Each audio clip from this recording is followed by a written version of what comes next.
Hello and welcome. I'm your host, elizibar. We're going to talk about Brave and the Bold #1 here. This is apparently a miniseries from 1991, written by Mike Grell and Mike Barron, so Mike and Mike, and the art's by Shea Anton Pinsa, who I don't know anything about. When I was flipping through this, some of the panels kind of reminded me of stuff I would see in like John Sable Freelance, so I kind of thought Mike Grell was supposed to be the artist, and then I actually went and I looked at the credits on the inside front cover, and those credits told me otherwise. We start here. Green Arrow's like somewhere, he's looking at a mountain lion, he's like, aw yeah, getting the perfect photo. I don't know why Green Arrow wants to go stalk a mountain lion, but hey, he's a superhero, he can do that. Probably the best bit in the comic comes at the top of the next page, and it's not the left panel, it's the right panel. The left panel is kind of a tragedy, like machine gunning it down, like come on man. But that right panel, it's the perfect meme format. I'm gonna have to steal that, get a photo, and turn that into a meme format because I love it so much. But he tracks down who did it. He goes to a camp. The camp is full of dudes with guns. He barely gets away.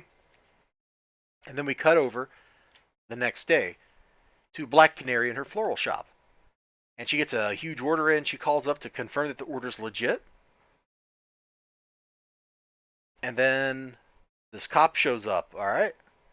Yeah, that's Black Canary. Cop shows up. He has the world's largest box of Tic Tacs. Seriously, that thing probably holds like a 500,000 Tic Tacs in it. It's like this big. A normal box of Tic Tacs is like that big. So he's either got, yeah, maybe more like that. He's either got like the world's smallest hands or the world's biggest box of Tic Tacs. I don't know which. He's also very, I don't know. I don't like him. I really don't like that cop guy. I don't know why. He comes off very brusque. But she gives this great reaction face right here. Totally not impressed with him at all. All right, we're going to jump around some more. So she has dinner with Ollie. They talk about some stuff. They talk about the dead guy.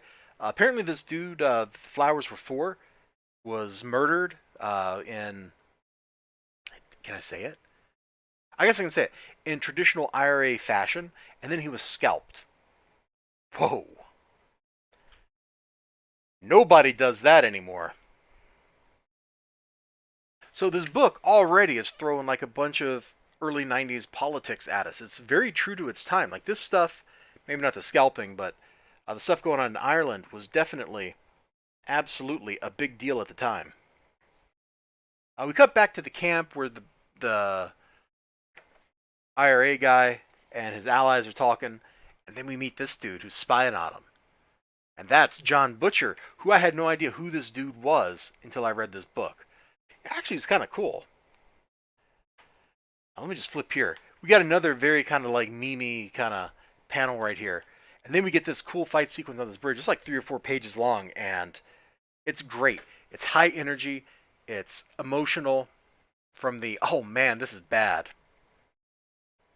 And I really enjoyed it. This art style is a little bit exaggerated with the facial expressions. Mostly I like it. This is like the one time I'm just kind of looking at a panel. I'm going, I don't know. But there's a lot of good action in this part of the book. And then we cut back to like investigation-y things and discussions and all that kind of stuff. It's pretty cool that this book was trying to tackle some real life stuff. Because all those things are real. What was going on in Ireland was real, and it was deadly, and it was dangerous. It was not a good time to be hanging out on those streets. A lot of movies were made about that in the early 90s. There's is it Patriot Games? One of those movies in that series was about that kind of stuff. I know I've seen several more. I'm just blanking on the names of all of them just now. My memories have failed me at the crucial moment. But it was kind of cool seeing comics trying to get in on that. It's all treated, at least in this first issue, pretty respectfully. There's no like, I don't know how to phrase it in a good way for YouTube, but it's all treated like seriously. It's treated with respect. The political ramifications are touched on just a little bit. And again, it's done in a respectful way. Like, nobody should feel upset after they read this book. Now, the Question doesn't appear in this at all. I'm guessing he shows up in later issues. But Green Arrow, I really kind of liked him doing this like espionage kind of stuff. It somehow feels right for the character. He's somebody I don't know a whole lot about. I haven't really ever went out of my way to read a Green Arrow comic because he's just a dude with a bow and an arrow. But he's actually pretty cool in this. And so that's what I think about this comic from 1991, The Brave and the Bold #1. Check it out, man. I got this book for free out of the 75-cent bin at a Graham Cracker Comics. Like, how can you possibly go wrong? Look, that so dates the book right there. An ad for Hook on the back.